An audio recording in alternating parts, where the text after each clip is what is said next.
বাংলাদেশি পাসপোর্টধারী হলে যে কত ধরনের হ্যাসেল পোহাইতে হয় অন্য দেশের ইমিগ্রেশনে, সেটার আজকে বাস্তব কিন্তু শিকার হলো। আমাদের মানে কোনো কিছুতেই কোনো ধরনের ফলস নাই। আমাদের ব্যাগ একাধিকবার চেক করা হয়েছে, তারপরেও যখন আমরা আসব আমাদের সাথে যারা ফরেনার ছিল বাহির থেকে আসতেছে তারা সুন্দর করে লাগেজ নিয়ে বের হয়ে যাচ্ছে। বাট আমরা যখন দেখলো যে আমাদের হাতে বাংলাদেশি পাসপোর্ট, আমাদেরকে জিজ্ঞেস করেছে হুইচ কান্ট্রি, আমরা বললাম বাংলাদেশ। পরে বলছে যে সাইড হন।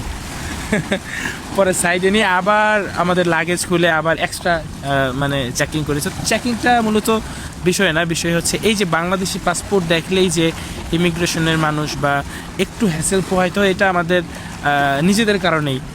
আজকে দুপুরে মালদ্বীপ আসার পরে দেখি রাকিব সাহেবের মনটা খারাপ। ঘুম থেকে একটু আগে উঠছি, তাই না?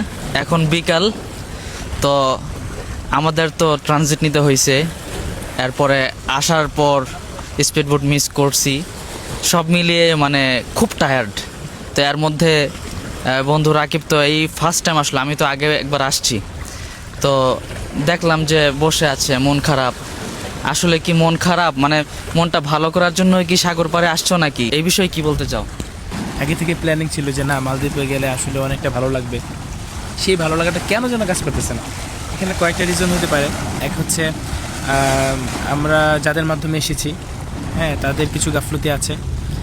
দ্বিতীয়ত হচ্ছে এবারের সফরটা খুব বেশি জার্নি হয়ে গিয়েছে, এবং যে এয়ারলাইন্সে এসেছি সেটাও আমাদের জন্য সিলেক্ট করাটা মানে আমরা তো আগে আসি নাই, সেই কারণে এটাও একটু হ্যাসেল হয়ে গিয়েছিল।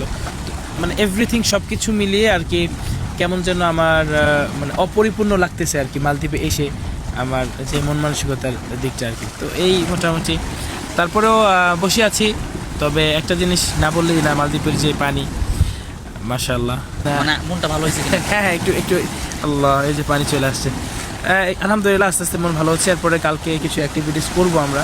তোমার তো সেকেন্ড টাইম, তুমি তো আগে এসেছিলা, তোমার মানে তোমারও দেখলাম যে কেমন যেন আমার সাথে তাল মিলে তোমার মনটা একটু একটু মানে খারাপ হয়ে যাচ্ছে। যাই হোক, এখন অল্প কয়েকদিনের জন্য আসা, মাত্র 2 দিন থাকবো মাফুসি, এরপরে একদিন হুলুমালে, এরপরে তো আমরা ব্যাক করবো। আমরা যারা দেশীয় ভাই আছি বা যারা বাহিরে আসার প্ল্যানিং করতেছি, তারা অবশ্যই মন মানসিকতা এরকম রাখি যেন অন্ততপক্ষে আমাদের পাসপোর্টের যেই একটা মানে ব্যাড নেগেটিভিটি আছে, সেটা যেন অন্যান্য কান্ট্রি থেকে উঠে যায়, আমরা যেন সহজেই সব প্রত্যেকটা দেশ ট্রাভেল করতে পারি আর কি। আল্লাহ আমাদের মনকে ভালো করে দিক। আর আমাদের বাংলাদেশি যে ভাইয়েরা এখানে আছেন, আমি চাই প্রত্যেকেই ভালো থাকুক।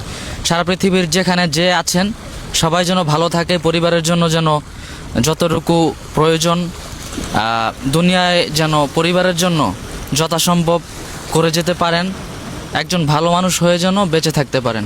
আল্লাহ ভরসা, সবাই দোয়া করবেন। মালদ্বীপে 2 দিন আছি ইনশাল্লাহ, আল্লাহ যদি বাঁচিয়ে রাখে আরও হয়তো আসা হবে।